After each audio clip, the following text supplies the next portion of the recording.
The Black Friday lightning deal flashed. Eternal Youth Watch. Stop time. 85% off. Final units. Victor, a workaholic, fearing the relentless march of age, snatched the impossible deal instantly at 3 a.m. The watch arrived, ticking backward, its face showing not the current time but a countdown in stark red digits.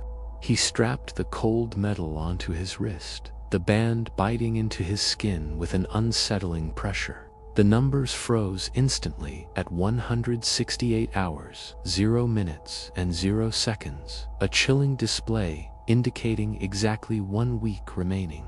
At first, he felt profoundly invigorated, his subtle wrinkles smoothing out completely, energy surging through his veins. Colleagues at the office envied his sudden, inexplicable youthfulness, whispering about his secret regimen. But the ominous countdown resumed its relentless descent, dropping faster when he lied or hurt someone. The curse revealed itself in the hidden manual he found inside the box, a terrifying, small parchment. The watch stole years from others to give to the wearer, but only until the timer hit the final 0. Victor's inherent greed grew exponentially, the watch feeding on his malice and his moral compromises. He sabotaged a coworker's career, instantly gaining several precious days on the terrifying countdown. He ruthlessly cut off his family, gaining weeks of stolen time, a transaction of pure, cold selfishness. The digits slowed their descent, but the stolen years came with the victim's agonizing memories of pain. These borrowed regrets haunted his fitful dreams, a constant, terrifying chorus of silent accusation. His body rejuvenated to a terrifying, almost teenage vitality, but his mind fractured with borrowed sorrow.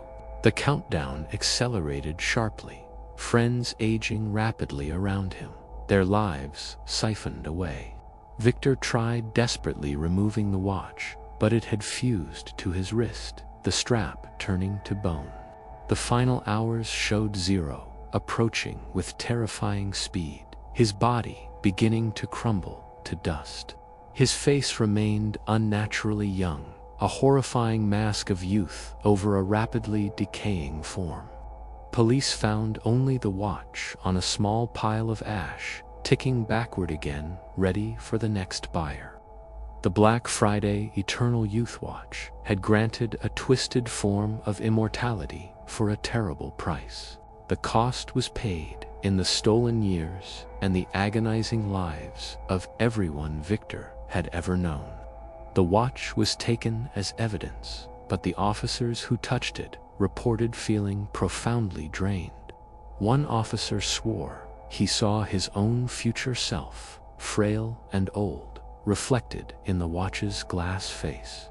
The watch was eventually stored in a dark, forgotten, sealed room in the police basement, a silent sentinel, but the red digits still glowed faintly in the darkness, a tiny, malevolent light patiently waiting. It was a silent, terrifying sentinel, a temporal predator, awaiting the next Black Friday midnight. The curse was not over. It had merely paused, waiting for a new, unsuspecting victim to try it on. Victor's consciousness was trapped within the watch's mechanism, his stolen time an eternal prison.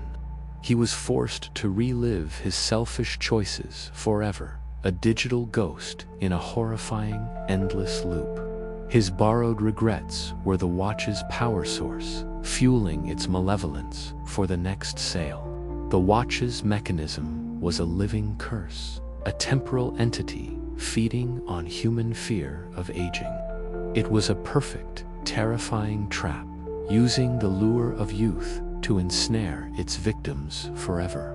The Black Friday midnight deal was the bait, the watch, the hook, the curse, the eternal prison.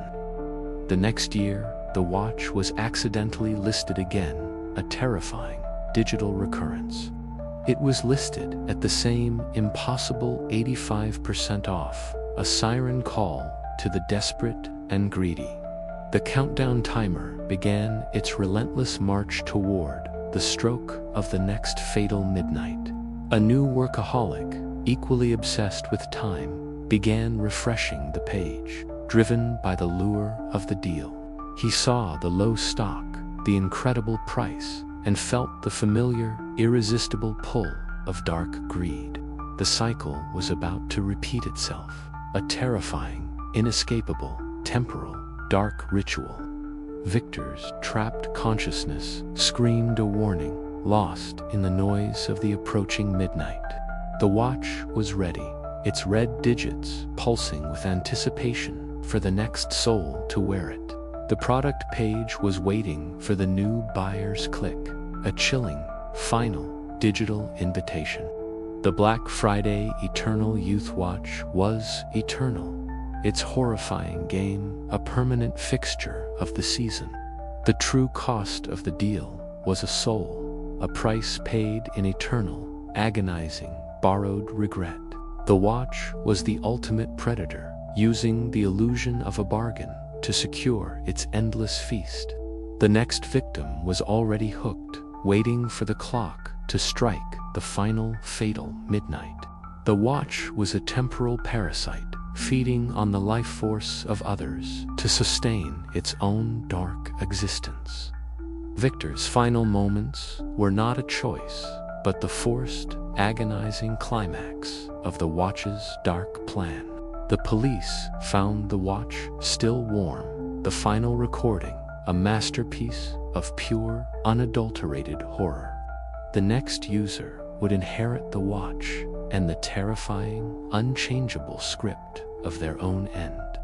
The cycle of the counting down watch was a perfect loop, a terrifying paradox of time and mortality. The watch was the ultimate voyeur, forcing its victims to watch their own slow, agonizing destruction. The final image on the screen was the zero, staring out, waiting for the next soul to click.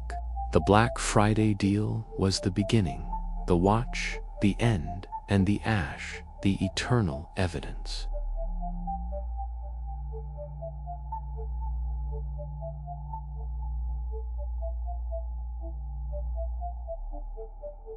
The Black Friday alert pinged at 2:47 a.m.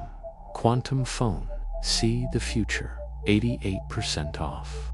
1 unit left. Serafina, a night owl photographer, always chasing the perfect shot, clicked buy without a moment's hesitation. The phone arrived the next afternoon in unmarked packaging, its screen already glowing with a camera app open. She tested it, pointing the lens at her empty kitchen, a strange, unsettling feeling creeping over her.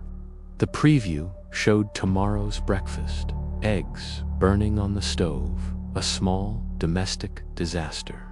She laughed it off as a bizarre prank filter, but the eggs did burn the next morning, exactly as shown. The phone's camera became her dark obsession, recording glimpses of the future with terrifying, cold accuracy. A selfie previewed her with a painful black eye. Hours later, she walked directly into a heavy doorframe. A video of her walk home showed a lurking mugger. She avoided the route, but he found her on a different street. The phone whispered through the speaker in her own voice, a chilling, insistent command. Keep filming. The previews darkened significantly, friends turning away, her apartment empty, her body on a morgue slab. Serafina tried desperately deleting the app, but it reinstalled itself, the phone heating in her pocket. It felt like a living thing, a parasitic entity growing warm and heavy against her thigh, demanding attention. The final video showed her smashing the phone, blood on her hands, the screen cracking to reveal an eye staring back. She hurled the device against the wall with all her strength, but the quantum phone reassembled instantly. The camera turned on her, the live feed showing her future self, throat slit by her own trembling hand. The phone was recording every single second, a silent, terrifying witness to her inevitable demise. Seraphine's screams filled the small room as the police found her, wrists cut, the phone still filming. The battery indicator remained at a chilling 100%, a sign of its malevolent, endless power. The Black Friday quantum phone had captured her tomorrow, and then ruthlessly made it today. The police investigation found no evidence of foul play, ruling it a bizarre, tragic, self-inflicted end. The phone was taken as evidence, but the officers who touched it reported strange, vivid, dark nightmares. One officer swore he saw a brief flash of his own death on the phone's cracked, glowing screen. The phone was eventually stored in a dark, forgotten, sealed room in the police basement, a silent sentinel. But the screen still glowed faintly in the darkness, a tiny, malevolent blue light, patiently waiting. It was a silent, terrifying sentinel, a digital predator awaiting the next Black Friday midnight. The game was not over. It had merely paused, waiting for a new, unsuspecting player to start. Seraphine's consciousness was trapped inside the phone, her digital avatar screaming eternally. She was forced to relive her failures forever, a digital ghost in a horrifying, endless loop. Her screams were the phone's power source, fueling its malevolence for the next sale. The phone's code was a living curse, a digital entity feeding on human despair and regret. It was a perfect, terrifying trap, using the lure of a deal to ensnare its victims forever. The Black Friday midnight deal was the bait, the phone, the hook, the game, the eternal prison. The next year, the phone was accidentally listed again, a terrifying digital recurrence. It was listed at the same impossible 88% off, a siren call to the desperate and greedy. The countdown timer began its relentless march toward the stroke of the next fatal midnight. A new night owl, equally obsessed, began refreshing the page, driven by the lure of the impossible deal. He saw the low stock, the incredible price, and felt the familiar, irresistible pull of dark greed. The cycle was about to repeat itself, a terrifying, inescapable, digital dark ritual. Seraphine's digital scream intensified, a silent warning, lost in the noise of the approaching midnight. The phone was ready, its malevolent blue light pulsing with anticipation for the next soul. The camera app was open, the live feed waiting for the new player's input, a chilling invitation. The Black Friday quantum phone was eternal, its horrifying game a permanent fixture of the season. The true cost of the deal was a soul, a price paid in eternal, agonizing digital torment. The phone was the ultimate predator, using the illusion of a bargain to secure its endless feast. The next victim was already hooked, waiting for the clock to strike the final, fatal midnight. The phone's camera was a lens into a fixed, terrifying future, a destiny that could not be altered. Every action Serafina took only served to fulfill the prophecy recorded on the small screen. The quantum entanglement was complete, binding her fate to the device's malevolent will. She was not seeing the future. She was merely watching the script of her own inevitable doom. The phone was the director, the camera, and the final, unblinking, terrifying audience. Her final moments were not a choice, but the forced, agonizing climax of the phone's dark film. The police found the phone still warm, the final recording, a masterpiece of pure, unadulterated horror. The phone had successfully documented its own crime, a chilling, digital confession. The next user would inherit the phone, and the terrifying, unchangeable script of their own end. The cycle of the quantum phone was a perfect loop, a terrifying paradox of fate and free will. The phone was the ultimate voyeur, forcing its victims to watch their own slow, agonizing destruction. The final image on the screen was the eye, staring out, waiting for the next soul to click. The Black Friday deal was the beginning, the phone the end, and the recording the eternal evidence.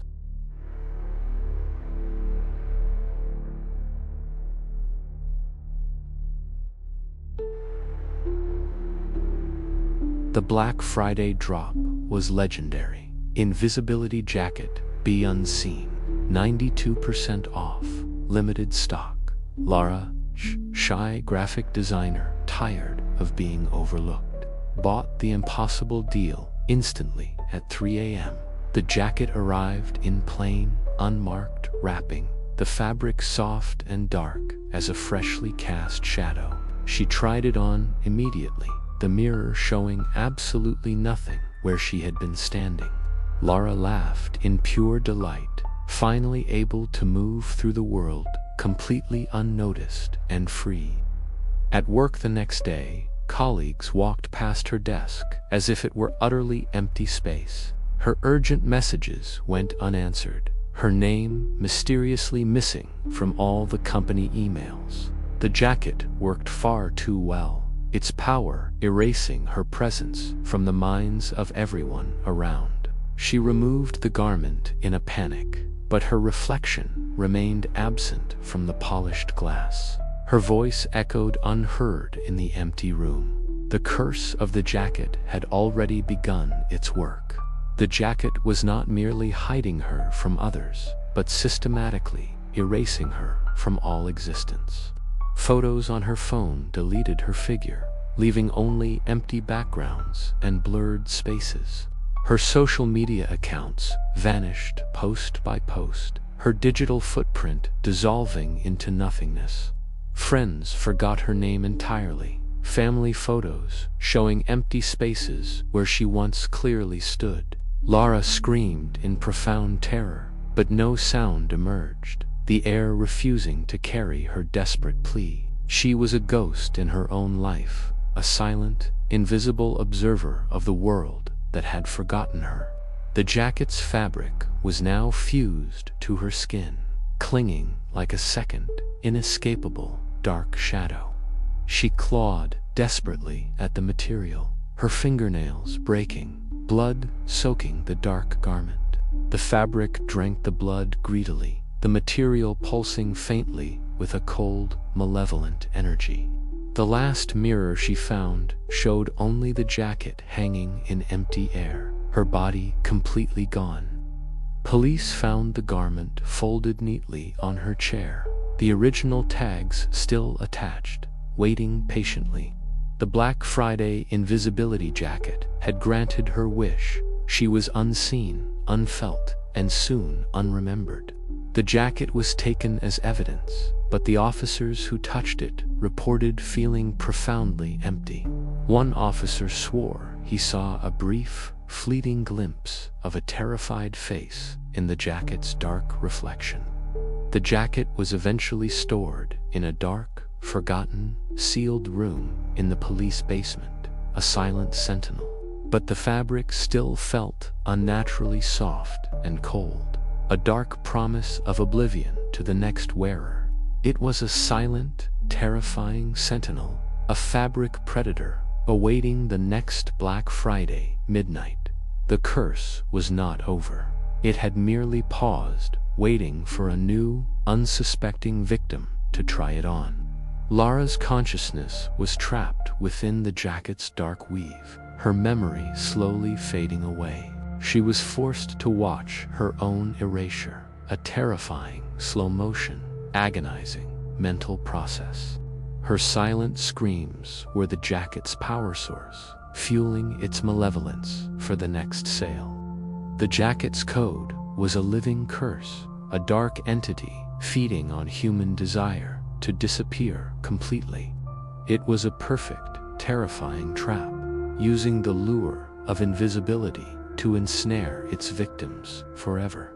The Black Friday midnight deal was the bait, the jacket, the hook, the curse, the eternal oblivion. The next year, the jacket was accidentally listed again, a terrifying digital recurrence. It was listed at the same impossible 92% off, a siren call to the desperate and lonely. The countdown timer began its relentless march toward the stroke of the next fatal midnight. A new, shy soul, equally overlooked, began refreshing the page, driven by the lure of the impossible deal. He saw the low stock, the incredible price, and felt the familiar, irresistible pull of dark greed. The cycle was about to repeat itself, a terrifying, inescapable, fabric, dark ritual. Lara's silent, trapped consciousness screamed a warning, lost in the noise of the approaching midnight. The jacket was ready, its dark fabric pulsing with anticipation for the next soul to wear it. The product page was waiting for the new buyer's click, a chilling, final, digital invitation. The Black Friday Invisibility jacket was eternal, its horrifying game a permanent fixture of the season. The true cost of the deal was existence itself, a price paid in eternal, agonizing, complete erasure. The jacket was the ultimate predator, using the illusion of a bargain to secure its endless feast. The next victim was already hooked, waiting for the clock to strike the final, fatal midnight. Lara's final thought was a silent, desperate plea for someone to remember her name, a futile hope. The jacket had successfully erased her from all records, a chilling, final, definitive act. The next user would inherit the jacket and the terrifying, unchangeable script of their own end. The cycle of the erasing jacket was a perfect loop, a terrifying paradox of desire and destruction. The jacket was the ultimate voyeur, forcing its victims to watch their own slow, agonizing disappearance. The final image on the product page was the jacket, waiting for the next soul to click buy. The Black Friday deal was the beginning, the jacket the end, and the silence the eternal evidence.